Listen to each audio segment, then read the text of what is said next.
Hello and welcome to Sidequest. This is our weekly video game show here at Geekverse, and I'm your host, Dylan Muss. And I have with me the Clown Prince of Shakeups, Travis Snell. How are you doing, my friend? I'm doing good. I'm excited. We got a good couple of weeks coming up. I know on SideQuest we got a big episode that I'm sure you'll tease, so that's gonna be tons of fun. Comic-Con's upon us, Deadpool and Wolverine. So it's like a lot of cool things happening for the next 2 weeks. It's a fun time. So yeah, I'm glad to be back on after my 3 to 4 week in a Mm-hmm. row. Took 2 weeks off, but now I'm back. So Now you're all well rested and yeah, ready to talk more exactly. video games. Was that your nickname already, or did you pick that based off the title that All I? the title because I had nothing. Okay. So it's all credit to you. That's because I was like, I didn't because I'm sure I've done Sony before. I didn't have anything clever for Xbox. I'm like, I see the title. I'll Yeah. do that. So Yeah, I feel like I can kind of get away with it on Sidequest. I'll just say I'm the yeah, host, and then I kind of exactly. don't have to Yeah, worry about it. that is your title. Yeah. But yeah, as you mentioned, next week should be a fun episode. So Mm-hmm. next week is the release of Deadpool and Wolverine, and so in honor of that, we are going to be doing, as we've done many times before, we're going to make like a multiverses Smash Bros type roster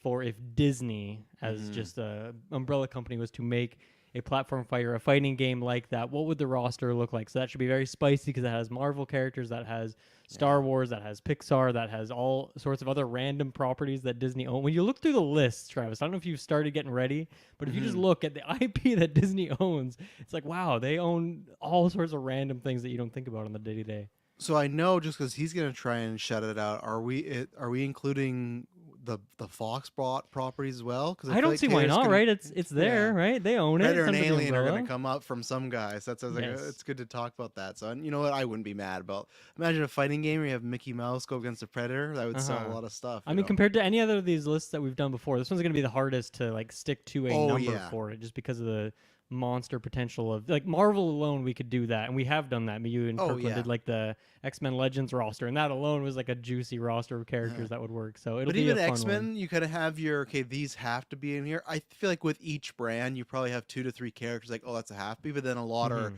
very close. Very close. I have one that I'm going to be fighting for. I don't want to say it because I don't think it's a top tier one, but I think it is. So I'm excited to do that. It's going to be a good time for Comic Con and Deadpool come up. See if they even make the list. Because they're Hmm. newly Disney, and I don't know. So Yeah. And then one other, it's not really an announcement, but you might get a bonus episode this week. My oh friend is releasing his game this week oh on Steam. It's a nice. game called Siege Breaker. It's been in early access for a few months, but it's, I believe, going 1.0 this week, which is pretty exciting. So I was going to ask him, see if he wants to do a little discussion, hop on the Mm-hmm. podcast and just talk about the game and maybe do a little kind of interview with him. So you might get a bonus episode there, but if not, people go check out that game. I have played it a lot in like testing and whatnot for Nice. him, and it's a really fun tower defense strategy game. It's really cool. So go check that out. And yeah, we'll do some other shout outs later, but let's get right into it. Let's start with the games we've been playing. Travis, what do you got going on in your neck of the woods here? Just Elden Ring still. Okay. I'm still working on that. I'm in a tough spot right now where I'm trying to obviously get to the DLC, but I think I'm in a spot where I think there's a few areas, but not that I've explored everything, but explored everything where it's kind of locked. And I feel like I'm in this tough area where there's a lot of areas that are very easy for me, and then some that are really too hard. So I feel like I'm in a boring portion where I'm kind Mm, of XP farming because that's where I find like I go to areas like, right. well, I've done everything of note here, and then the other areas it's like, okay, I could probably beat this boss, but do I want to spend 3 hours like do plugging away? I don't know. So that's where I'm gonna try to diverse a plan one time. There's like some area that I've talked about before. I can't remember where it has like that dragon outside the castle, and it's like a very like Sauron looking place where all the guys they have their maces, and if you kill them, you get 1,000 XP. I've had one day where I'm just gonna be like, I'm just gonna throw in a podcast and just spend like 5 to 6 hours. I know it's like cheating the system, but I just feel like there's a lot of I'm going through cases and I'm getting stuff, but not. And I'm loving. I think I'm like 74, 75, so I still got a ways to go. But I just feel like a lot of the places that there's a few I still got. I'm gonna explore. There's ones I want to go around, but that's been fun because there were some areas I still actually hadn't explored, and it's been Mm-hmm. good going there. There's this I can't remember. I'm always bad at the names, but there's a really good tower section that was kind of like the in the right corner of the map there, and it's a Okay. one that has two bosses where you're fighting one, and then when they get down to like the like 25% of their health, another one pops up, and that Mm, one's the issue yeah. because whatever my weapon set is perfect for that first boss, but that second boss not so much. So I've also been changing because I was a big strength guy, so I've been putting a lot more on the HP and whatnot to Okay. try and help that out. So that's where I am. Where I'm still having fun exploring, but now I'm kind of worried because I got to look and see. Okay, I think everywhere I've explored now, it's like to continue exploring, you got to beat so and so and so and so. And I don't know if I'm quite that level yet. So not that I want to go in there and just make it easy, because that Elden Ring's not easy. But I still also don't want to do a time sink, because I've done there before where you're like, I could have just came back and done this later. So I'm Yeah. hoping that I can try to find maybe one more quest or a couple quests that will, get me a couple more, I don't know, B tier bosses that can get me leveled up a bit more. If not, I'm just gonna be looking for runes and selling lots of weapons. So that's where I am in a spot where it was. I think it was last week, because I haven't played as much because I'm in the middle of writing, because we're filming some stuff soon. So I wanna.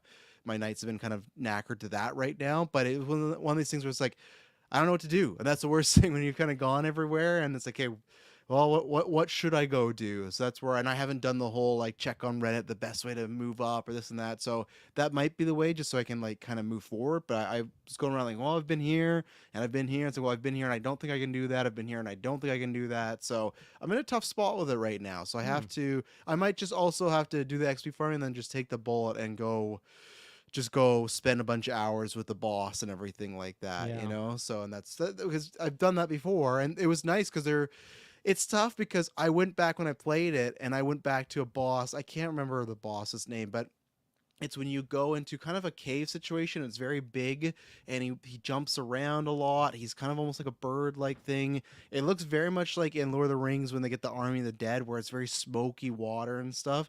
And Hmm. I remember before I was like, I'll come back to him, and then when I played this time, defeated him kind of like nothing. So that's where I was like, okay, that's where I was like, do I want to go to any boss and spend 3 hours? Because this boss was a good example. If I just came back and it really like first try done, so it's like that's more like for me wanting to use my time worthy. Like that's what I want to do, but that's the push and pull of I'm not finding any big bosses right now to get XP from. So we'll see. I might try to go. I might try to do a little farming, then kind of make a rank or look at ranks of hardest and kind of be like, okay, I'm just gonna work hard enough to get to this guy, defeat him. Because there's one I was close to. It's just like I think my weapons weren't great, so I might go back, come there, and that might change some things. So I'm still enjoying it. Luckily, Elden Ring's still tons of fun, but I'm in a place where I just like I don't know what I should do really Hmm. next, and that's kind of tough. So.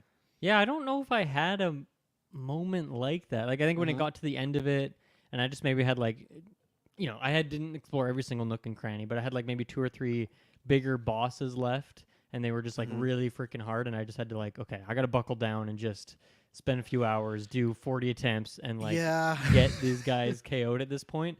But yeah, I guess I felt like there was just, since the map is so big and there's so many different areas, that yeah, I don't know if I ever really hit a wall like that, so I'm not sure what the my best advice would be, I think I especially gotta because do it's what you hard for me to did. remember like the specifics of the order, and Yeah. like you're talking about that dragon outside the castle. I'm like, I can't remember what that Yeah. exact Exactly. section is off the top of my head. No, I think I gotta do what you do and just buckle because I haven't done that. I've done that The thing is, semi like, if you once, are but fighting a boss that is that difficult, when you kill them, you'll probably get a ton of souls, right? So it'd probably give yes. you a couple level ups or more. So Yeah. I don't know. Maybe it's like, okay, it's an investment of time, but then maybe the reward is greater, and it will be greater if you do it now than if you come back in a few levels anyway. So Yes. that might be So the play, I suppose. that's what I'm thinking. So I think I'm gonna kind of have a 1-2 plan. I'm spend a night, spend maybe look at a few other areas and XP farm, and then pick a boss and go, okay, which one seems relatable? And that's probably because I haven't like I think there's one boss that was a struggle, but after a few attempts, I still did it. Where it's been a while since I've done that, where it's been like, okay, I remember the second or third night when I played the game, and there was some boss where I didn't have the levels, but I could ride the horse, and that's where it's like, okay, I'm gonna kill him. And eventually, I did, but it took like a whole night to do that, and that's where it's like I haven't. You know, Elden Ring, you gotta mentally prepare for that. It's like, okay, I Yeah. need to. I haven't done that in a while, and that's where it's like, oh, like because I want to progress, but that's a weird game where that is progressing. But it's just weird to be like, okay, I'm gonna spend my 3 to 5 hours of gaming just on this one area, right? So, but I think that's what's gonna happen. But that's pretty much it. And then we played some Call of Duty this weekend. There's nothing too big update wise. It's kind of the same, just kind of rotations on the maps. Nothing. I don't think anything too curious, but what I'm looking very forward to, we don't know what it is yet. On July 24th, Call of Duty is doing a WWE crossover. Oh, Yeah, okay. and so they revealed it in the video, and in the video there's a shadow of three characters, and me, S, Bub, and Dave, we were all theorizing, even Taylor, and we think the wrestling people, Taylor had no idea who these people were, but the two wrestling people, we think we figured out who the left and the right is, which is funny because it's my favorite male and female, Rhea Ripley and Cody Rhodes in WWE. So I'm happy. But then there's a guy in the middle that people have been like, we don't really know. And now there's rumors because John Cena this week has been following Call of Duty that Mm. it could be him. So Taylor had this theory because he said the way they revealed it, every time they've done that type of trailer, it's been an actual battle pass, not just skins, what people thought. And now it's like, well, we have two people, and usually when they do these skin sets, it's like in groups of 2 or 3. So I guess there could be 4, but it's like we have 3 wrestlers and now a John Cena. Taylor might be right that we might be getting to the WWE Battle Pass. And if that's the case, then Elden Ring might have to take a seat because I'm going to have to unlock everything on that Battle Pass. Because if it's WWE centric and they got their second biggest show coming up this year, so it's like if WWE centric, like playing as John Cena, playing as Cody Rhodes, so that got me very excited. Even if it's not, I'm excited because I didn't have really WWE and Call of Duty on my bingo card, but I'm excited to see like because I feel like John Cena, if he's in there, will be the popular one. I'm excited to see like a bunch of John Cenas all the time. So, yeah, look out for that, I guess, and we'll talk about that when that drops. But that's the only thing I've also been playing and whatnot. So, and I guess let's see, it's still a month away. It'll probably just be Elden Ring and WWE, and then Star Wars. That's why I'm not starting Mhm. any new games right now until Outlaws, because obviously the review and everything. So after that, like I said, I think the attack plan might be more Elden Ring and Alan Wake, but I don't want to do anything new right now. So. Yeah. Yeah, I'm in a similar spot where I'm just trying to juggle the things that I have been playing. So I have one new Mhm. thing to talk about, but yeah, I'm still working through the Elden Ring DLC. I'm still playing Mad Max. Oh, That's like just the nice. perfect, just I want to kill half an hour at the end of the night kind of thing. Yeah, and Not Mad Max is not like Elden Ring, so it's like I think it's a complete 180 of like you want a different play style. You Yeah, put you Mad got to be Max. in the That's like mood for Elden Ring, where I'm like almost always in a mood to like yes, have the Mad Max vibe on, where I yeah. just put on a podcast on the background and then Get in just the car and cruise go. around the Yeah. wasteland. Exactly. And then I'm still, working through Alien Isolation, which is a lot longer game than I thought it Oh, was. really? So Yeah. that's taking me some time. And because I really want to start Still Wakes the Deep, which is another horror game that came out Hmm. recently on Game Pass, but I don't really want to double up. I want to make sure I'm finishing Alien Isolation before I jump into that. So that's where I'm trying not to get, Oh, not to add too many things onto my currently playing list. cool poster. I like that. Still wakes the Hmm. deep here. Yeah, I've heard really good things about it. Mm-hmm. It's been a pretty low key launch, I think, but it's everything I've heard has been really good. So I'm excited to check that one Okay. out. But Let me but know, yeah, or we'll obviously talk about when you get to, because I might put that on mhm. my backlog list because I like the looks of it so far from the images. So. Yeah, it looks great. But yeah, like the new thing, which is not a new thing, it's an old game. But what I've been checking out is Donkey Kong Country Returns. Oh, took the I guess plunge. specifically the 3DS one. Mm-hmm. So yeah, we talked about this recently because at the most recent Nintendo Direct, they announced the Donkey Kong Country Returns, the newest port of it. So it was a Wii Mm-hmm. game that got ported to 3DS, and now they're porting that 3DS version, back to the Switch. So obviously taking out the double screens element of it, and then just like making it Switchified in all the other ways. But seeing that, it's like, okay, it's going to be like a full price game or like nearly full price game. I want to play the game, but I'm not interested in that. So I found a 3DS cartridge for like $10, and that's perfect because I don't need this Switch version, which doesn't really seem to have anything new. And I always am looking for an excuse to whip out the 3DS because I Yeah. just it's a great piece of hardware. That's always my thing when I go back to it, which, every few months or years, is just wow, it's really solid. Like the screens are huge. It's more convenient to take around than a Switch.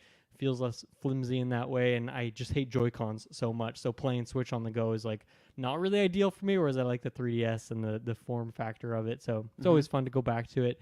But yeah, I've been playing through that, which has been a good time. I know you were an SNES guy, but were you a Donkey Kong Country guy? Like, did you play those games back in the day? One Or and even two. I think okay, after that, I think I all played them as far as Fran had them or I had them. But I yeah. think 1 and 2, I won't say burned in my mind. It's like a Metal Gear where it's not like I can from start to finish tell you, but just remember lots of game time in the hands as a young fellow and stuff. Because I also Hmm. think they had a 2-player element, right? I think where it's like the Mario and Luigi where you would switch out maybe or anything like Yeah, I that. forget what it would actually be if you had two controllers, but the gimmicks of the game were that, like, yeah, you have Donkey Kong is your main character, and then Diddy Kong is your backup. Yeah. When Donkey Kong gets hit, you're playing as Diddy Kong, and then the second game was Diddy Kong and then Dixie Kong, and then the Yeah. third game was Dixie Kong with Donkey Kong Jr. I think. So they Donkey just Kong kept like Jr., changing who the main character was, tagging the tag team member from the last one and making them the protagonist, which was kind of fun. But I have fond memory of those, and that's why I feel like I played that with my dad and sisters at Yeah. that point. So yeah, no, I had fond memories of 1 and 2, and that more so 1 because I feel like that's one of those that just almost like came with it when you bought it or something. Or Right, that was just okay. to go to your parents would be like, hey, Mario and Donkey Kong, get those 2 games. You know, if they didn't Yeah. even know anything about it. So Yeah, I mean, because I was looking into this recently, I was kind of surprised at how few like Donkey Kong platformer games there actually is. Like there's Mario games where Donkey Kong appears, like Mario vs. Yes. Donkey Kong or the original Donkey Kong, but where you actually get to play as him or the rest of the DK crew. It's actually very few games. Like you have those 3 original ones on SNES, and then the next one was that Wii one all those years later, and then the Tropical Freeze, of course, on the a Wii U, and then that got ported to the Switch, right? Yeah. So yeah, like only truly like 5 games in the series, and then there's all sorts of like ports and versions of those games. And then had you ever heard of the Donkey Kong Land games? I literally didn't even know they No. existed until today when I was just looking at these up, and it seems like they were essentially ports of Donkey Kong Country. Those 3 games, but oh for yeah, the they have Game the Boy. exact same. They have the exact same like cover, except they've changed Yeah. it to land. Yeah, so they were just for the Game Boy, like the original Game Boy. Okay. So they were probably demakes to some extent because the Game Boy is a Yeah. lot less powerful than the SNES was, obviously. So I think they're just Okay. like ported versions of those games, but like simplified. And since they were probably changed quite a bit and shortened quite a bit, they gave them different names. But I had never even heard about those games. Me So yeah, and Donkey Kong Country, like SNES, as I've always talked about, is kind of my blind spot with Nintendo. That is not one I ever owned and never even had like I don't even know if I've ever seen one in real life, like other than like at a video game store. Like I don't think I've ever had a friend growing up that owned one. So I just never played any of those games until more recently of like, I don't know, playing maybe like a Game Boy Advance port of a game, or more specifically like on the Nintendo Switch Online, going back and checking out some of those games. And that's where I've played the Donkey Kong Country 1, 2, and 3. And I haven't beat any of them, but I just, you know, played for a couple hours through each of them to see what they were all about. And, you know, they're not really my thing. Like, I think of back in the day, if it was a contest, I would have been way more a fan of Mario than I would have been Donkey Kong Country. Like they're a lot harder. They're a lot more Yes. precise with their movements. It feels like a little bit less explorative. Like it's a bit more linear, I suppose. I mean, you know, Mario 1 and 2 are pretty linear games as well. 3 is when they kind of crack it open more. But yeah, and even like the art style and like that sort of design. Like I like the more colorful, like cartoony nature of Yeah. 64 than the like. It's interesting, the art style of those games. They have a really weird art style to them. But I don't know. They've never really been ones that I obviously not have no nostalgia for those original games. And so yeah, when I played through them somewhat recently, I was like, yeah, they're all right, but they're not really. I'm not gonna like keep playing through them or master these games like I've have with some Mario games, for example. So I guess all of that to say that playing through Donkey Kong Country Returns on the 3DS, it's been really fun so far, and I'm surprised how much Nice. I'm liking it. It's Donkey Kong's the main character, and then Diddy Kong is the backup, but it works differently. Where if you get hit as Donkey Kong, you don't turn into Diddy Kong in this game. Instead, you just have like you can get hit 3 times at Donkey Kong, and then if you have Diddy Kong with you, then he rides on your back, and he has like a jetpack on as well, so you can just like have an additional float mechanic. So when you have Diddy Kong with you, That's you get cool. this like additional movement. And I don't know if there's any other changes. I guess you get more health. Diddy Kong can kind of like tank some shots from you. So yeah, there's kind of like less of a moveset change, but I guess you do get a little bit because you have that like kind of float ability to it. But I think this game is really beautiful. Looks great on the 3DS, and one of my favorite parts about it, one thing I always loved about Crash was like it's like a 2D platformer game, but then like you can go like, you know, into the background and into the foreground. There's like a little bit of layering to it, and like Little Big Planet kind of did a similar thing. And this game has that to an extent, but it's more just like there's these background areas that you jump in a barrel, you get shot to like the way background, and so you're kind of like a little guy way in the back, which I wonder why they chose to do that for the Wii version. For the 3DS, I think it makes a lot of sense with like the 3D, you know, the 3D effect that the console has. It adds like an interesting layering effect to it where you're like in the background there. But it's just a fun way to shake up the layers of the levels. And yeah, I think I'm just so surprised at like how like the game is very expansive. There's tons of like huge cutscenes, like huge set piece type moments. Mhm. Like it's just a very like it feels like a very high budget like 2D platformer game, like more than I would expect from like just a Nintendo thing in general, let alone Donkey Kong. And obviously, Donkey Kong hasn't had a ton of these games, so Yeah. anything is kind of a shakeup for the formula. But just, I'm really enjoying it. Really, solid mechanics. It's a pretty simple game. It is hard as well, but you do get a lot more checkpoints. And so, yeah, it's just been a really enjoyable time. Yeah, I don't know, this is probably my favorite Donkey Kong game other than like 64. And 64 is, loaded with nostalgia. Yeah, So- different beast too. So yeah, I'm glad that I can finally like, get into the series because Tropical Freeze has always been on my list, and when I can find that for like a cheap price, I'll definitely pick that Yeah. up because I want to play through that as well.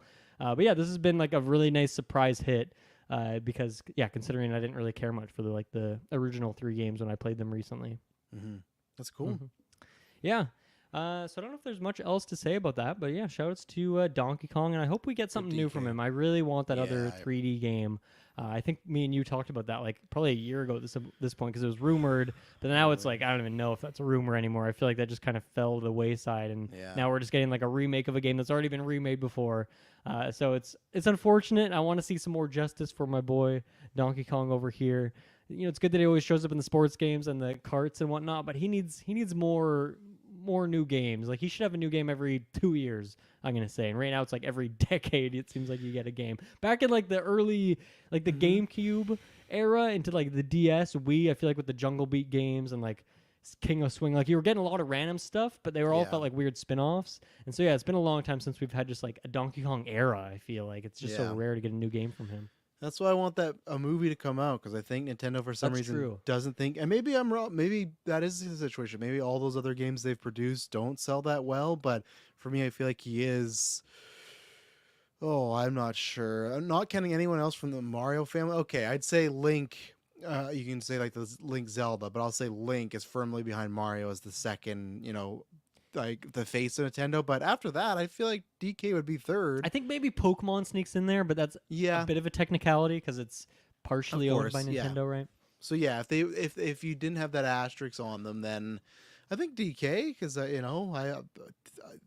don't know if you could get every 2 years, but I think at least 4 years, at least. Do you think every time Mario Donkey gets a Kong or game- Yoshi are more Oh, so that's where I said. iconic or recognizable character? So I said if you went Mario and just took out the rest of the family, Okay, if you okay. put in the family, I But think Yoshi as well, like he has his own series, and like in Yeah. Smash, he has like a different logo than the Mario characters. Like they kind of consider him.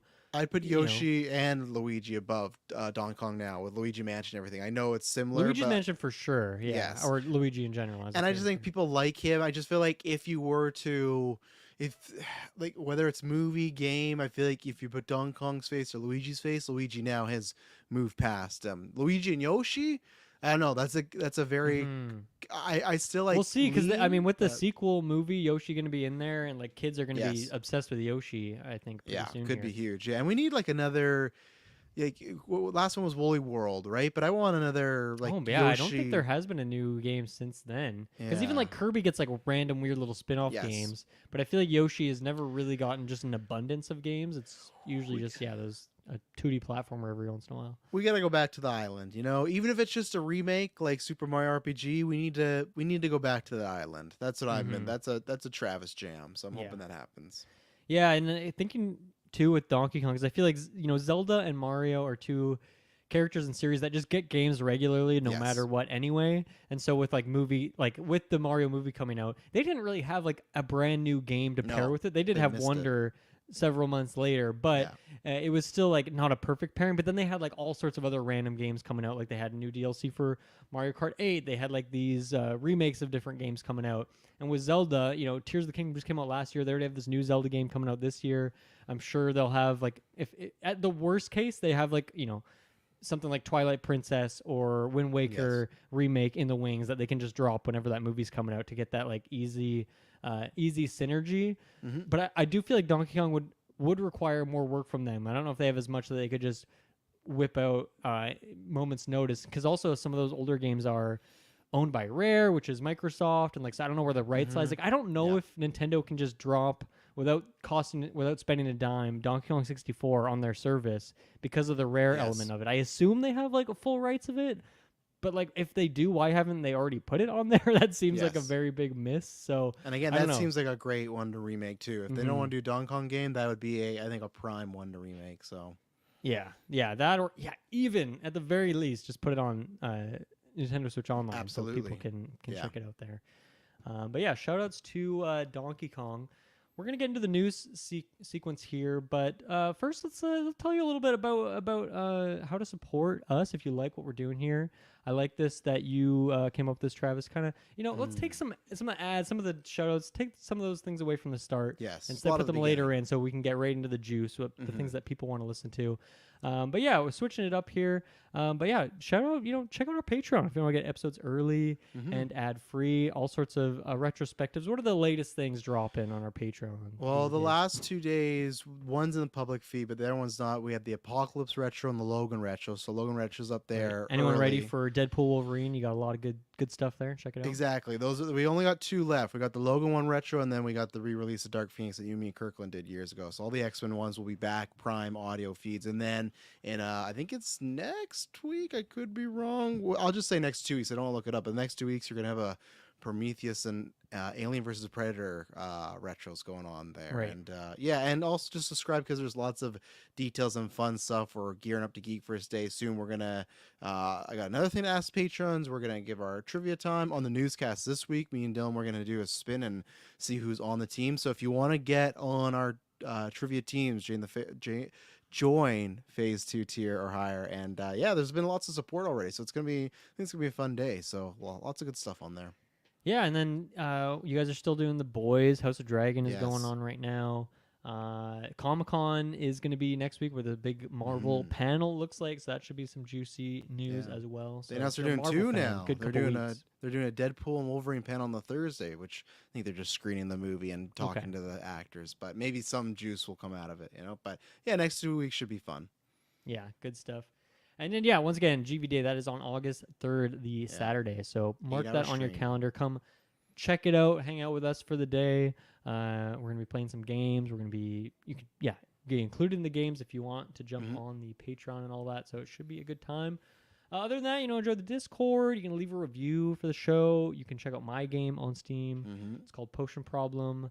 Yeah, thank you everyone who picked it up through the Steam Summer Sale. Got a few more hits there, which was nice to see. But yeah, any other shout outs from you, Travis? No, I don't think so. I think soon all those shows will be ending, so we'll have a couple more newscasts coming up, and we have we're doing I don't have it on the calendar yet for us, so that's my bad on my front. But we're soon in August we'll be doing our superhero draft. We're delaying it a little bit because usually we do I it kind of before. forgot about that. I gotta start thinking about it Yeah. already. Usually we do it before Comic-Con, but this year we're doing it after because Deadpool and Wolverine's right there, and we thought, well, that could be a fun. And right now I think it's like you, me, and Kirkland in a tie, so it's like that could be a good way to. Okay. I'd rather someone win than a tie because tie is fine, but I like someone to have the bragging rights going next year. So I think, and plus maybe Comic-Con, hopefully they don't announce actors, just projects. But yeah, that'll be coming up soon. Is the superhero draft, which I know people love the draft, so that'll be we'll refresh that. So. Right on. Okay, yeah, with that, we're going to cut to the regular ad break. We'll be right back for some more video game news. We'll be right back.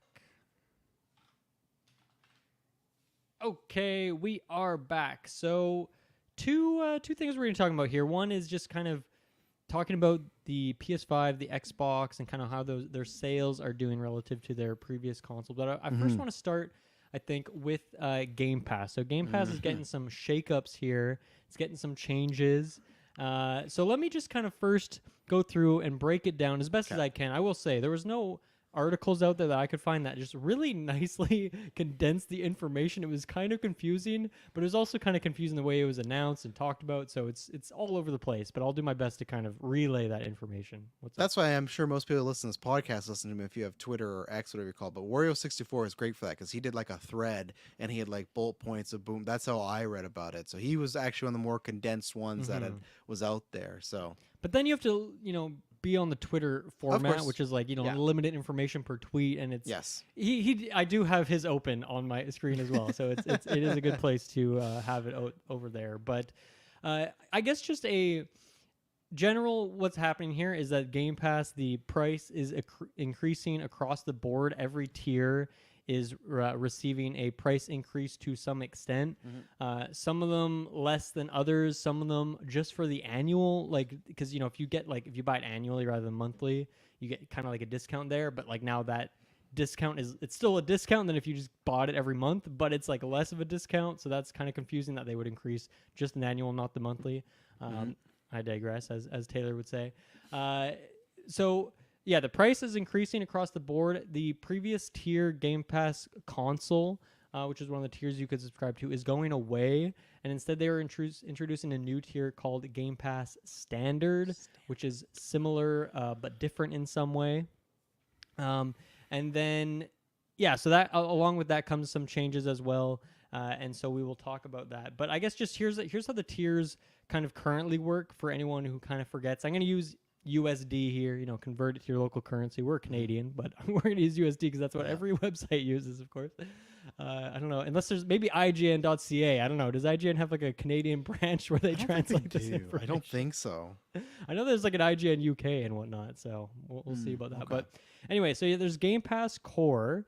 This is $10 a month, and so this is essentially when they got rid of Xbox Live, like Gold, Xbox Gold, they kind of replaced that with Game Pass Core, but it is a different service where you get like you get a limited selection of games. I think it's still like 40 or 50 games in there, but that pales in comparison to like the 300-ish that you would get from a regular Game Pass subscription.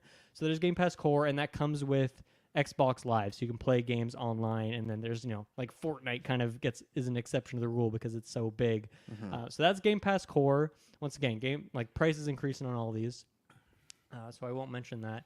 And then of course that's pretty much just a standard in Xbox Live, so it's pretty much live, yeah. Plus, like, you get games, but now you don't get like the 2 games every month with Gold. Of course, they got rid of that, so you kind of just get like a standard library. And I have not kept up with how much they update or change that library.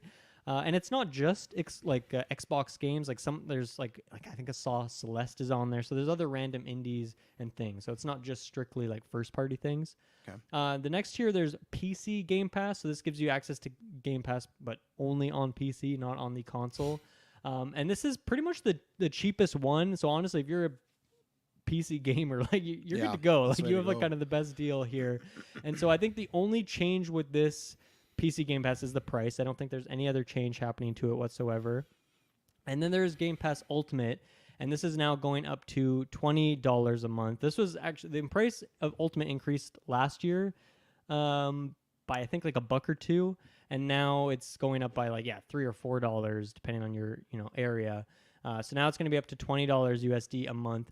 And Game Pass Ultimate, it includes everything. It has EA Play in there. You have access to PC as well as console Game Pass. You have access to cloud saves as well, or not cloud saves. I guess cloud saves is one of the things, but also cloud playing of games. You have access to everything, including day one Xbox releases. And so I guess the purpose of Game Pass Standard, which is the new tier, and we don't know the price of it yet, I think I wrote it down. $15.99, so it's kind of an in-between there.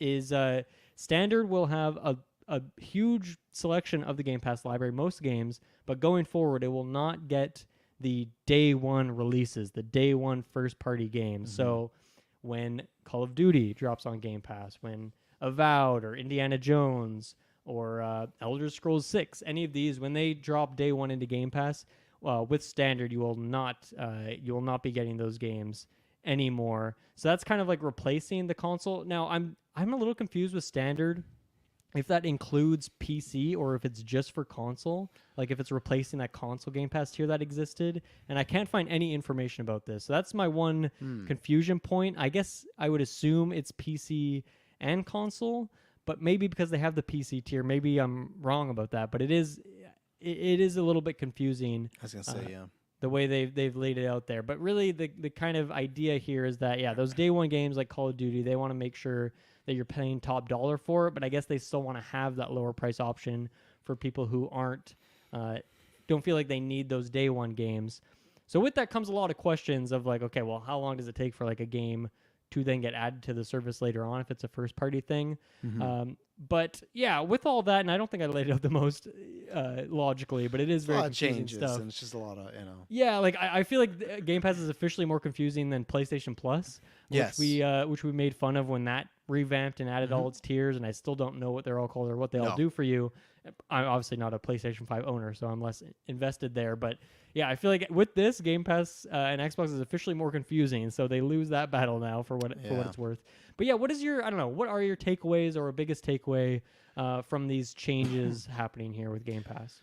One, yeah, just to hit on the confusing, I think that is the case. I think it's not too bad yet, but it is reminding me of when they talked about, oh, eventually if the with the Series X's and stuff like that. I've already lost track of just like this generation to the last generation once they start doing the series this or series that, and even with the next one, it's like I wish it was. I think PlayStation was smart with just to keep the numbers, and then if you want to update, just say that's Pro and that's the regular. Like, I think that's the same thing with the Yeah, disc. Like, Pro Slim, and then those are the only variations. yeah, even if you had the Xbox 5 discless version, just done, easy. Like that like so there, that's all you're always confused me. Like the more we're gonna go to generations, I feel like this confused me as well too. To me, it should just be like you have just your standard one with all the big games, your PC one, and then the big games. Even then, I don't know if you need to go that much, but like ultimate PC and then standard. I think that should have been pretty much it.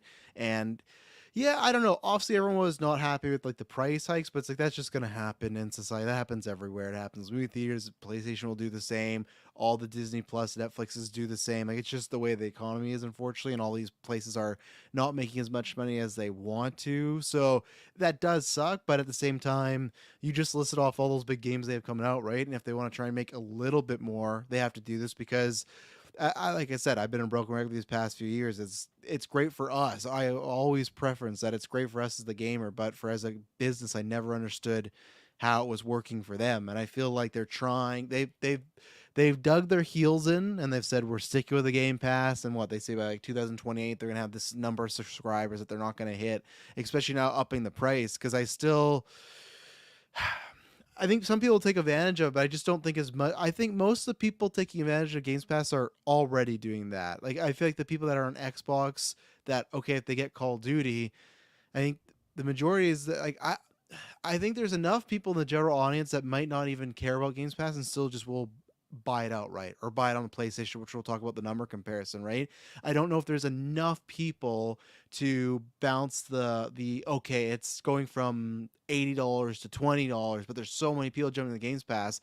It's like myself. I was never gonna buy Call of Duty, but they're still getting my $20 a month, right? Oh, maybe I'll download Call of Duty, sure, but you didn't get any more money from me. Like that's like, and that's where I think a lot of people that already have Games Pass. I think we're seeing other than Netflix, we're seeing a lot of these apps and movie and TV. They're like hitting the roof, the ceiling of what they can get because there's so many out there. They have to Mm-hmm. choose, right? And now we Yep. even have those numbers with PlayStation. Switch is still massive too, and theirs is not that bad for like a couple months of Xbox. You can get a whole year of Nintendo, not even, right? So Switch is like the best one. They don't provide the same one, so if you want to just play online with your friends, very cheap to do so for Nintendo, and that's great. That's nice and accessible. So I get why for their point of view they feel they have to change this. I still feel like they should have done the heel turn and just said we're not putting Call of Duty on Games Pass, and people would have been mad. But I think they should have done that and then kept Games Pass the same way, but they're not. So we'll see if this works out. But I think much like some of the other ventures they've tried, it won't. I don't know if you're going to see a massive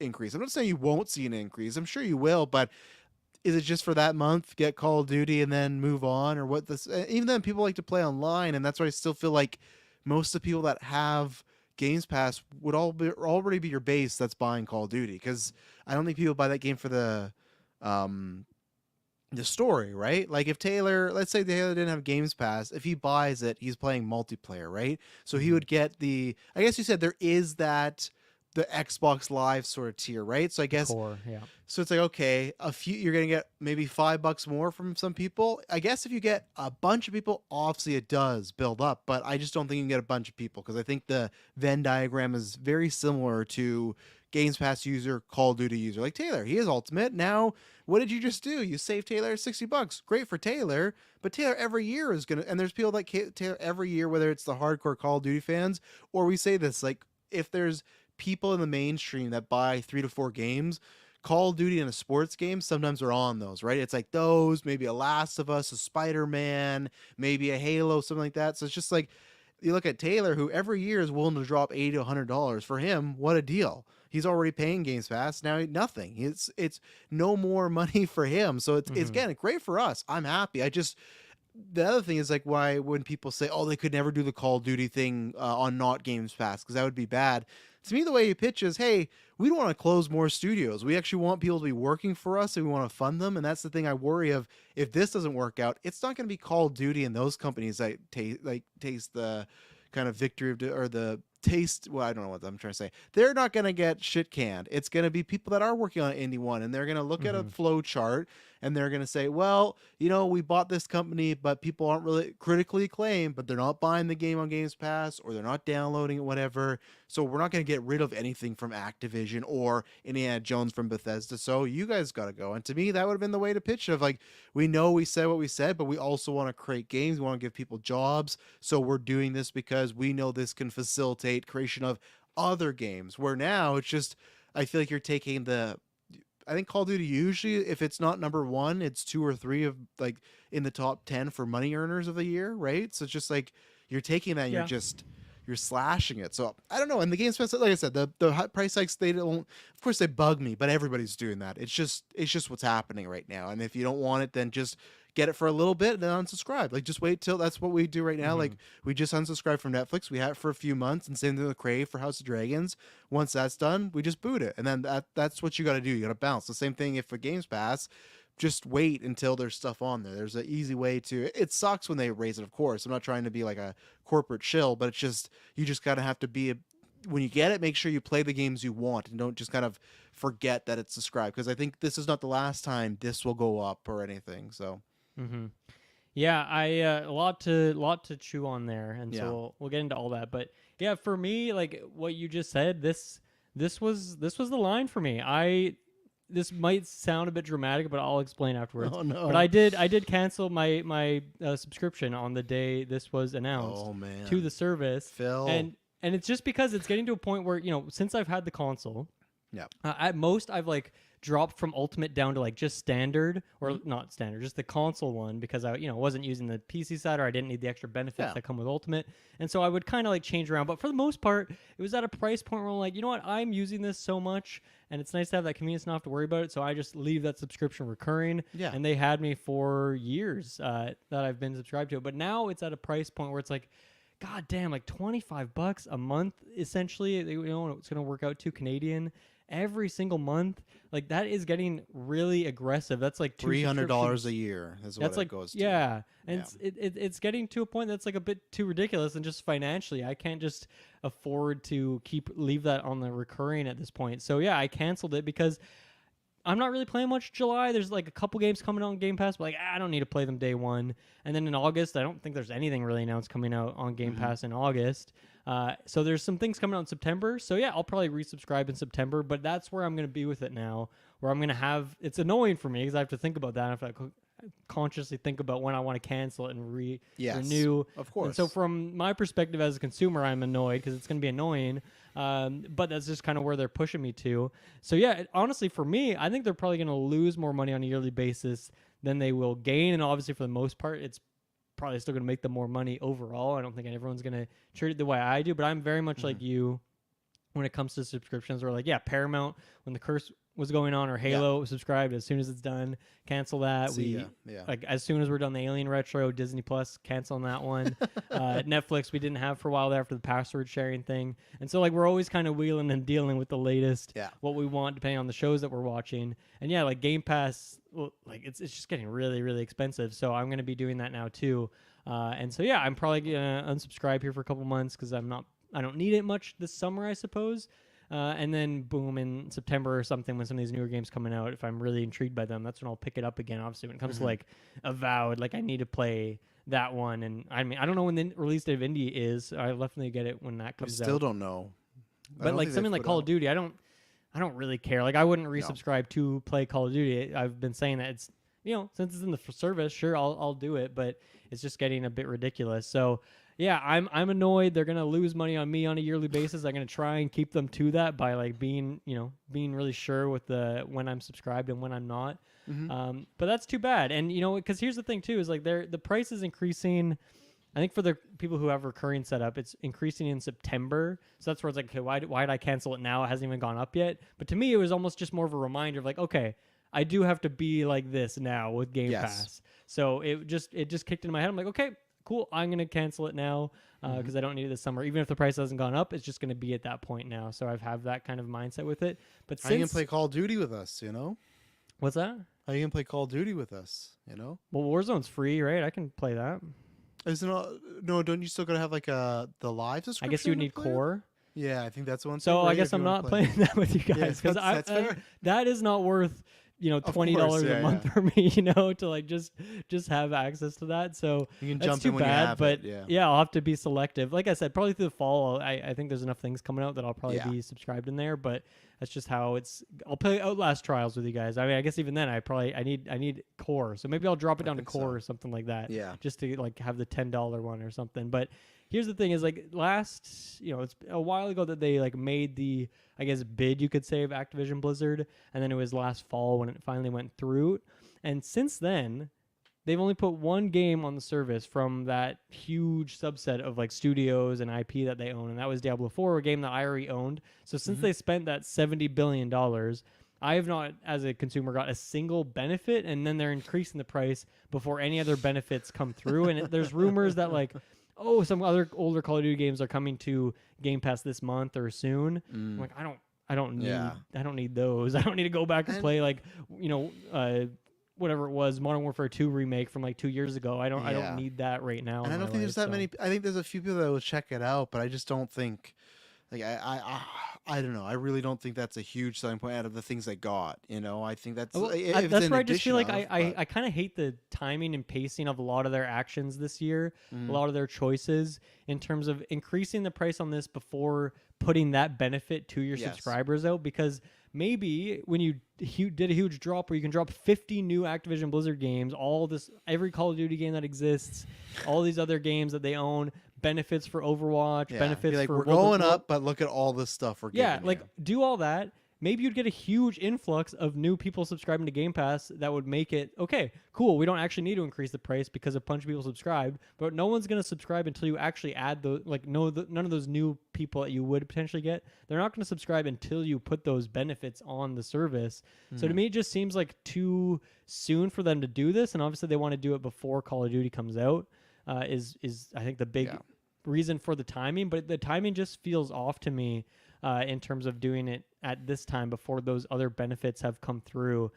So I don't know. I just think that they kind of made a blunder or a mistake there. So we'll see what happens in the long term. But yeah, it's just it's crazy because you're right. Like it's probably going to go up again at some point too. Yeah. And I don't know. For me, it's annoying that like Ultimate of all the tiers got like hit the hardest, and the other ones are still reasonable. But then like they're all missing things that I personally want access to, so they kind of feel useless. Like as we were just talking about, maybe Core I would be subscribed to for a bit if I really want to play an online game.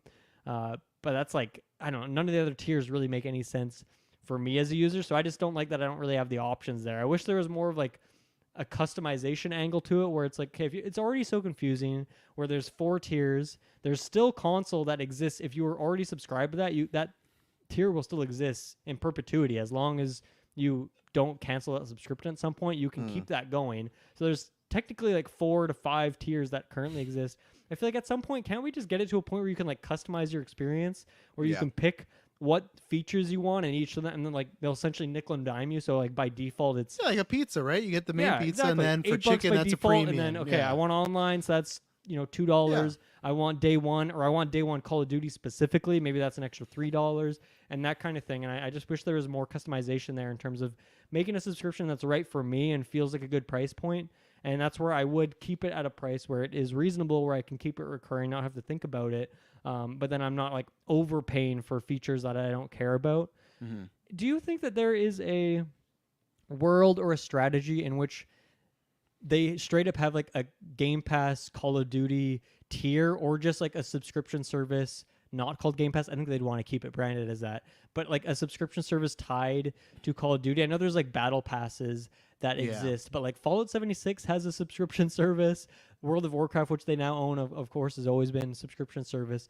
Do you feel like that would have been a strategy or could be a strategy going forward? I mean, Activision never did it, Yeah. but I don't know. Since Game Pass and Xbox are really deep in this ecosystem of the monthly subscription service, like do you think that that could have worked, like a Game Pass Call of Duty or a Call of Duty subscription? I would hope they don't do that for the, like you already talked about. I guess it would be easy if just Games Pass Call of Duty, but I would not want to see like, oh, here's our Game Pass tiers and it's 6 to 7 different ones. I think something's possible as a subscription with Call of Duty, just purely Call of Duty based and branded, and it's more that they put it out there. Of course, Xbox is going to retweet it, talk about it, announce everything, but I would like it to be, even if it's in the vein of Games Pass, something by itself, because then it's just, I know Call of Duty is that big, so you could justify having its own thing. But again, it's just for me the clarity of it, and because then it'd be like, well, do you not get Call of Duty stuff when you get your main thing? And maybe Ultimate would say that, like, you also get Games Pass, or Call of Duty Games Pass. So I don't think it's out of the realm of possibility. I think I would prefer it to be its own thing, but I think it is big enough that maybe. But I guess again, same thing. It's just like, then do people that want Game Pass go, okay, I guess I get Call of Duty, but it just feels like you're stripping Ultimate more and more of like, well, you can get the game here and the other stuff here, or DLC packs here. So then it's just like, Mm-hmm. okay, what am I paying for nowadays? Yeah, yeah, that makes sense. Mm-hmm. Let's see. Where did I want to go next on this? Um, I feel like I had something else with like the Call of Duty angle specifically. Uh, but yeah, I don't know. I'm pretty bummed about this news. I don't like that it hasn't come with any sort of benefit to it yet. And it's pretty disappointing. I don't know. I just feel like they're getting to a point where it seems like the growth has slowed so much on one, like the console sales side of it, but also the Game Pass like new subscribers. Like that Mm-hmm. number doesn't seem to be dramatically going up. So instead, they're just looking to like squeeze Yes. every last penny out of like the customers they already have. Which I think Um, could backfire, like people like you, where I yeah. think even if it's not a full cancellation, it'll be more, okay, I don't need to be doing this all the time, because that's what happens when you raise them too high, because then it's okay. There's a certain price where you can justify even paying this all year round, but then eventually you get to a point Hmm. where, okay, now it's not worth it. So, and I think it will backfire on them. Yeah. So. What with this new tier standard Hmm. having not having access to day one games, how do we think that works? Like when this, because it's not, that tier's not out yet. I think it's like in the fall, like prior to Call of Duty coming out, it will be released, which I think that's slated at the end of August. So, Yeah. or sorry, end of October. So probably somewhere in September, I would guess, is when this new standard tier is going to populate. But with something like, I'm going to pull Hellblade 2 out because that came out in May. It was a day one release, if you want to call it that. At the time, Yeah. we weren't using that moniker, I guess, like because it didn't really differentiate from anything. But now it will. So when that tier launches in September, is Hellblade going to be included in that as an example? And then how long for something like Avowed, which will presumably come out after this tier's launch, how long until that is considered not a day one release anymore, Yeah. and then it gets put into that rest of that catalog?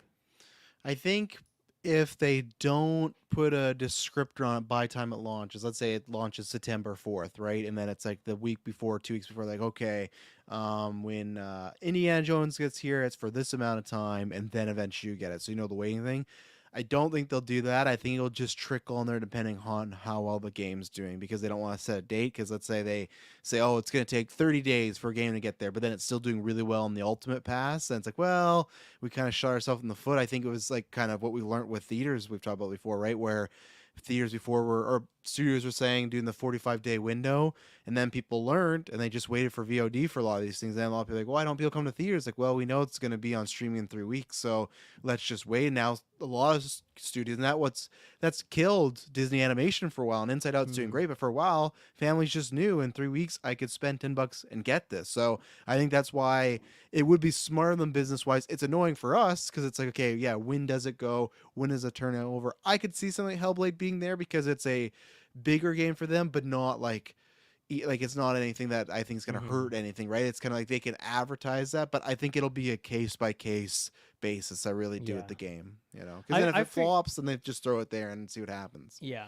I guess I kind of figured because they probably want to have some uniformity with it. I don't think they want it to be where like, oh yeah, this game's 2 weeks after, this game's 3 months, this game's 2 years. Like I think that like I think maybe the differentiator could be Call of Duty has a set amount of time, and then every other game has like the same set amount of time. Yeah. And so I figured it would. I guess it's probably going to be in that same like standard exclusivity window, like a 6 months to a year kind of thing is typically when like, okay, this was a PlayStation exclusive, but it's not first party. After 1 year, it'll go to other platforms. And so I kind of figure that that's what we would be looking at here. Yeah. I kind of feel like anything that is already out, they will kind of include in there, like Hellblade, or let's say, I don't know. I guess I'm thinking that maybe for this new tier, they probably also want that to launch like they want Indiana Jones to come out after this, so that is another one that they could try and swindle people with. Because that's the thing is like it's so confusing right now where Core has a set of games that has like 50 games.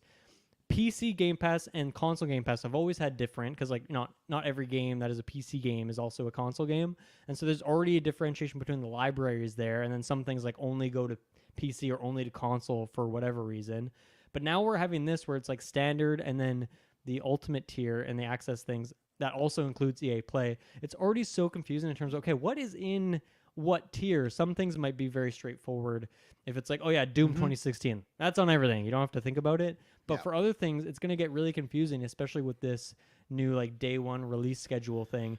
And I feel like I imagine there's going to be even potentially millions of people who hear, oh, Call of Duty's on Game Pass, cool. I'm going to get that. So they get standard because it's called Game Pass Standard. Yes. Okay, cool. That's how you play Call of Duty. And then they're going to go in there. It's going to say, oh, you need to upgrade your tier. You can't download this game. And then they'll, okay, well, I've already bought in with $15 on. And I feel like this is part of it, is they're trying to like trick people into getting standard for it. But then, oh, they realize, oh, I have to upgrade to Ultimate if I want to get Call of Duty. Okay, I've already gone this far. I guess I'll just do it at this point. And I don't know. I just hate that as like a snake oil salesman type venture. But I just feel like that's the kind of thing Xbox has been peddling lately. That's their, I think so. Nickel that's the and cream of the dime. crop. So I don't know. I really just, that's going to piss people off too. That's not going to make people happy. And then you know what? Next year they're going to say, fuck it, I'm just going to buy it on my PlayStation because that was an annoying process. Yes. And I hate that. And for them, they own it, so they'll still get the money. They'll still get the cut from that PlayStation sale, but they'd rather have people dedicated to their console buying their games there. So I don't know. I feel like for me, whatever the next Xbox consoles, I probably won't get it, like as I'm due to get a PC upgrade, and that's probably where I'll play any of those things for the next few years. But I'm kind of out on like their next console. I don't really see a reason because I'm sure the Series X that I have is gonna play like whatever their games are for quite a while. Like I feel like maybe Elder Scrolls 6 is the only thing announced that would be not on this like generation and would be kicked to the next one. But no matter where that is, I will play that game day one. I will spend $1,000 to play that game day one because it's my favorite series, right? So, well, then if you end up getting whether it's PC or a PlayStation exactly. 6, Those I've always played Elder Scrolls on PC anyway. I don't want to play that on a console. So, and that was the thing. PC, I guess, makes more sense because like they have still been doing those, but again, with like it is strange with them. They want to make money making moves, but at the same time, that is situations where it's like, well, but we're still gonna sell them on PlayStation because there's people like you where it is like, okay, I'm not gonna do Games Pass. I'll just buy on PlayStation and have it. So it's just our computer. So yeah, I don't know. My other thought on in terms of like, because I mentioned earlier how I thought the timing was kind of bad on this change because the Activision Blizzard stuff, and they haven't put those games on the surface yet to see what the growth would look like there. Is I kind of just feel like, man, like they were right on the cusp of releasing a bunch of games, like obviously Call of Duty is one, but like Doom, Dark Age is coming out kind of soon, Avowed, Indie, like a bunch of games. Like I'm sure that would have been opportunity for a ton of growth for their things that I understand. Well, Call of Duty, they want to get as many pennies as they can out of people from that. But I feel like that fall season of all these games, I mean, Doom's probably next year, but I'm going to say early next year or guaranteed next year. That's like a nice swing. And then leading into like Fable, Perfect Dark, New Gears, State of Decay 3, like a bunch of other like really pretty maybe State of Decay is not high profile, but the other ones are high profile. Yeah. So I feel like it's just, I don't know. I feel like they are bound to see a bunch of growth here. Like without doing any changes, and I wonder if any of this stuff is gonna like turn people away. So I don't know. Once again, I just feel like the timing of some of these things is not great. So we'll I see how think it so goes. because I felt like it was they had the bad stuff with layoffs, they had the whatever game summer games fest, their presentation, whatever you want to call it, and I think people are still trepidatious because of what happened. Still was a good day, a good showing for them, and then I think this was just like kind of right back to that where it's to me not as bad as people losing their jobs. I Mm-hmm. still think it's could result in people losing their jobs. Unfortunately, if lots of this doesn't work out well and you just get people unsubscribing instead of staying around and paying. But that's the thing where it feels like Xbox. They've been like this for a while, but it's just like the 2 steps forward, 5 steps back. Yeah. That's the thing where, and this was like I said, I was less negative than other people, but I felt like in general, especially from a lot of like the gaming community that's more bigger in the community or podcast stuff, felt like it was a very kind of big faceplant thing. I was like, well.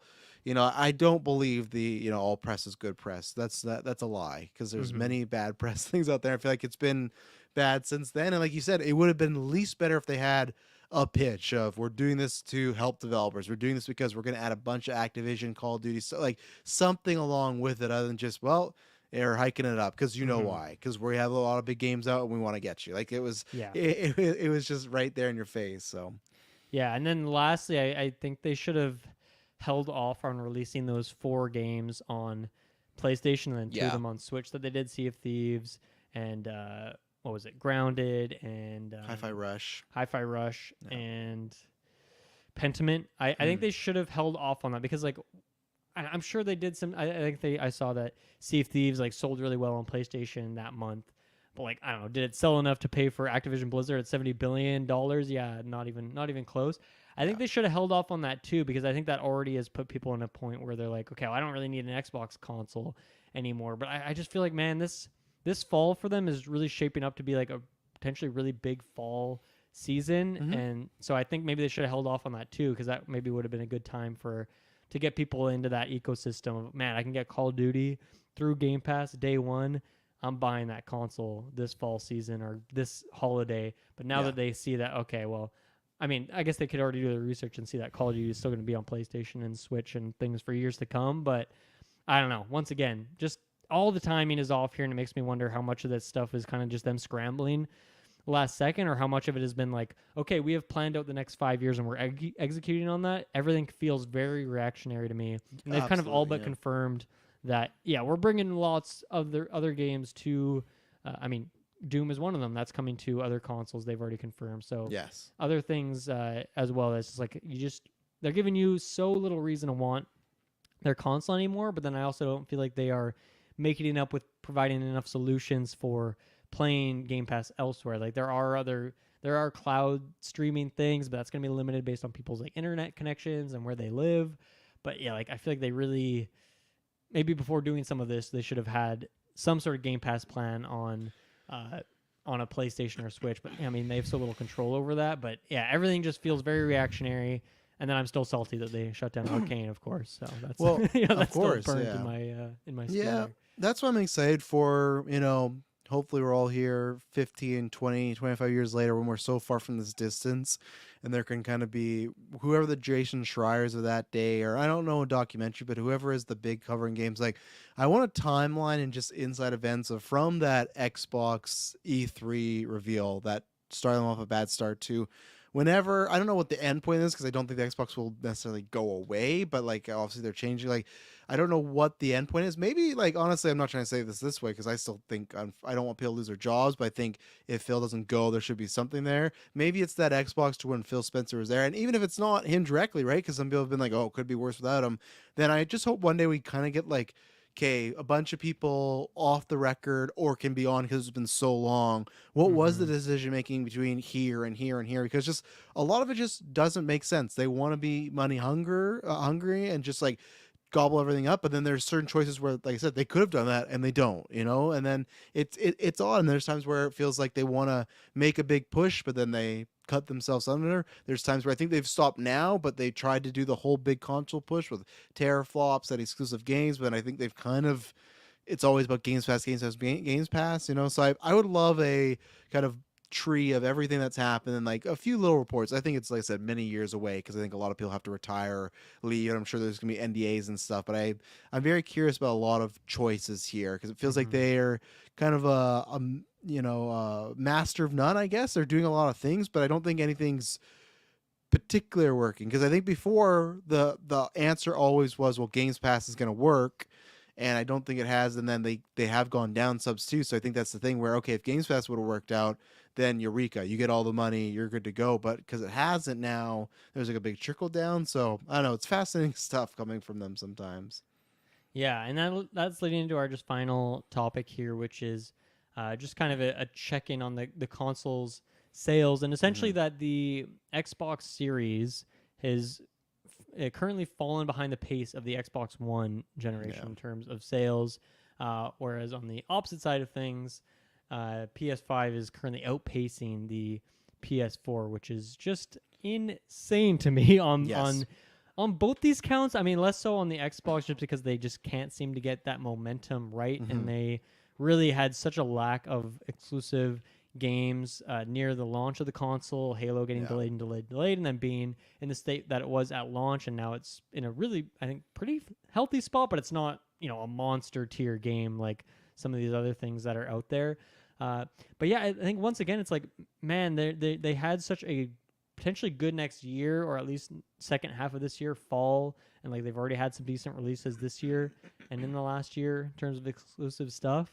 That I feel like it's going to be harder and harder for them to pick up the pace on the console sales. And once again, like maybe that's not even a metric that they obviously they care about it, but I think it's a less meaningful number in a sense than if we compare like Xbox One sales to 360, just because they're more about Yes. getting the money out of the subscription than they are the console in general and having people like buy those games outright. But yeah, it's a pretty weird thing to see just because I feel like this console has had way like Xbox One.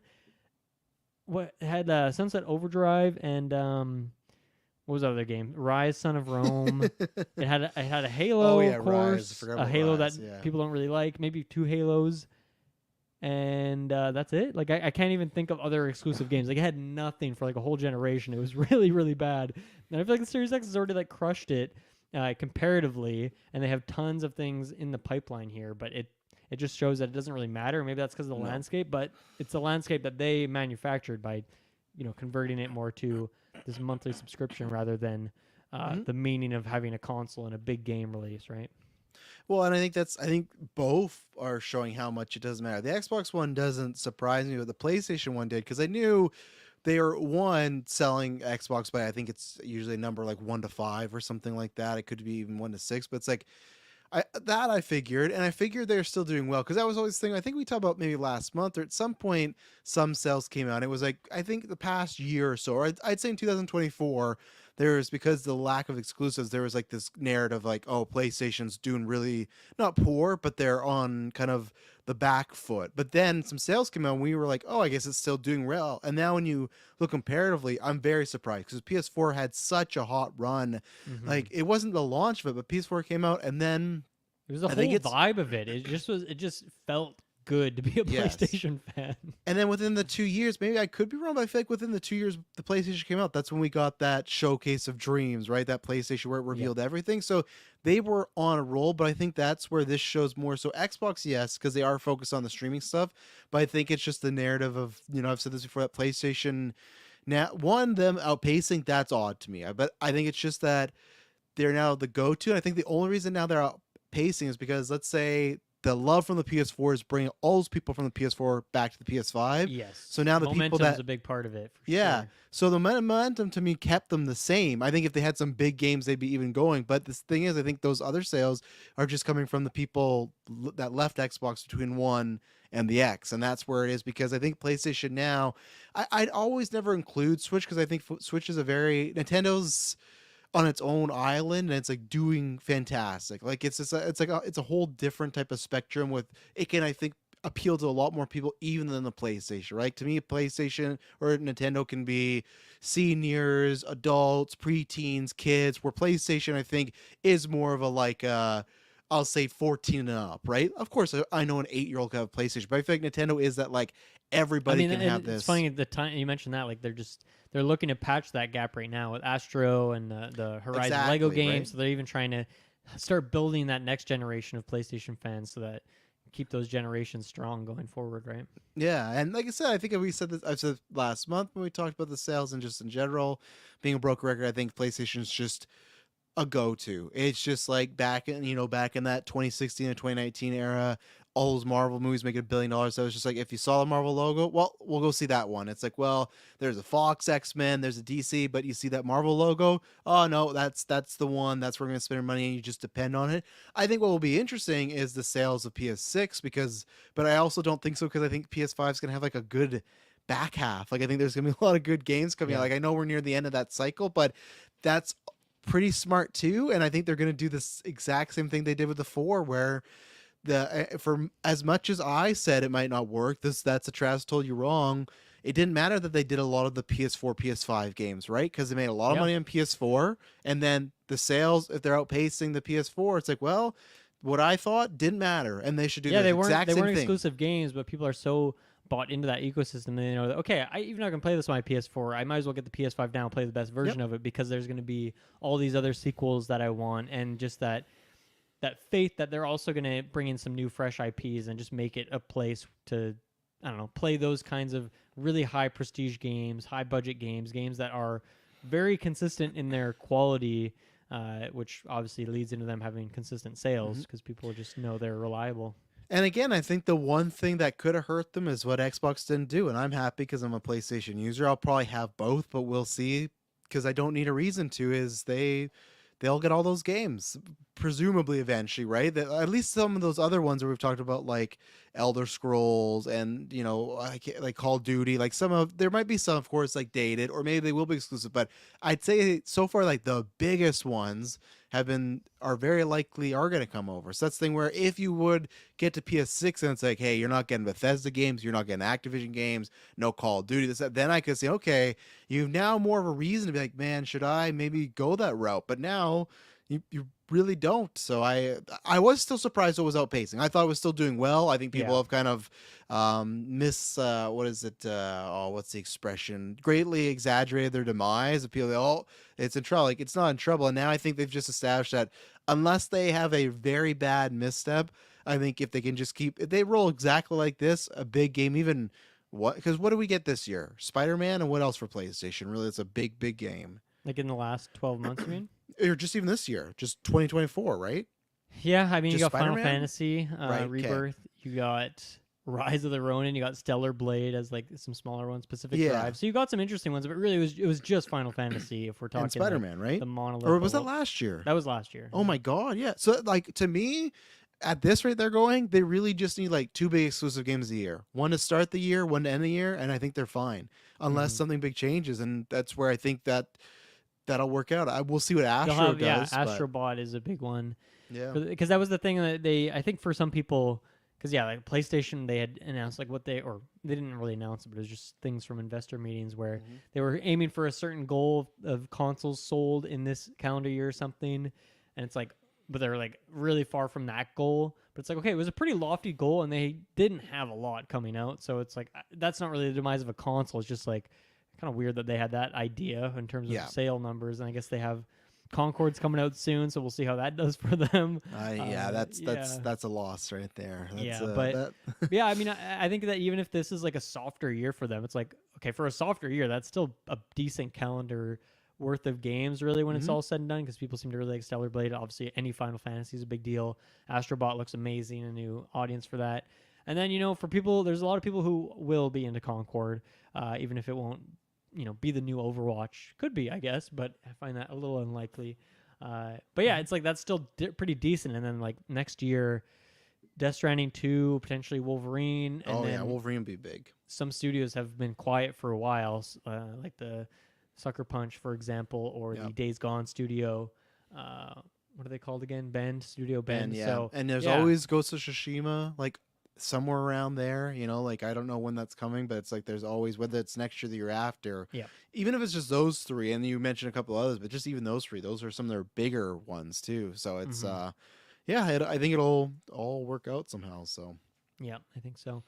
I don't know, any other thoughts on this? I feel like we've been pretty thorough with this breakdown here, which is it's a good one to do. A little check in every once in a while on these yeah, kinds of things, especially with the changes to Game Pass. But I don't know. I'm pretty hopeful. I'm looking forward to the second half of this year. There's a lot of fun things releasing outside of all this other news that we're talking about. So hmm I'm looking forward to it. And then I don't know. I think we're set up for like next year being another big year. And even yeah. the year after that. Like I feel like there's a lot of things announced right now, and it's really just waiting for things to come out, or maybe if, like Ghost of Tsushima, it's not announced, but like, okay, we know it's coming. We know it's out Yeah, there in the ether yeah, somewhere. Yeah, no, I always loved looking at the business stuff, seeing what's going on because that kind of just tracks like what decisions people make. Even with Xbox, when we go, okay, we don't know exactly. We know little things like, okay, this goes up because they want to try and sell because Call of Duty, right? So it's like you get to see kind of the tea leaves of what's going on. But yeah, there's a lot of exciting stuff. I think we have this confirmed for you and me and the guys next week, along with the draft. Are we doing the switch up of games, yeah. right? So yeah, We'll if do we a make sure draft all four are check-in, there, and yeah, so if we that'll need to be good. pick or change games, we can do that at that point. Yeah, so no, there's lots of exciting stuff, and again, I'll be excited in the fall because I same way as I was wrong about the PS4 and PS5 thing. Maybe this does work with Game Pass, and it's the secret where there is that many people that have Call of Duty that will just go, hey, I buy it once a year, but I'm gonna get the money here this way. Maybe I'm wrong. Maybe it won't be like you say, where it's like, oh, they get on there and they're confused and 15.25. Maybe it's just gonna be boom, and they get to talk about record. I'm sure they still will, but it's about the numbers of it. I don't want to hear, oh, record weekend, because I'm sure, because Call of Duty, but by how much? Is it a record by a huge amount? If it's like, oh, yeah, 5%, no, but that's where I'm excited to see. Maybe I'm wrong, because as we just talked about the PlayStation thing, that thing worked out. I thought Mm-hmm. they were shooting themselves in the foot by putting God of War here and Miles there and everything, but it worked out. So maybe Xbox will get a big win from this, and this will show, okay, this method will work. I don't think so, just because like looking at the history of what they've moved, but that's why you never know in the industry. So we'll have to touch base in fall after that. So Yes, definitely. Yeah, and with that's the episode right there. Thank you everyone for listening. Thank you Travis for joining me. This was a fun one. Next week mhm. we'll be back for another juicy side quest episode with the whole gang. So look Yeah. forward to that. We'll see you then. Bye bye.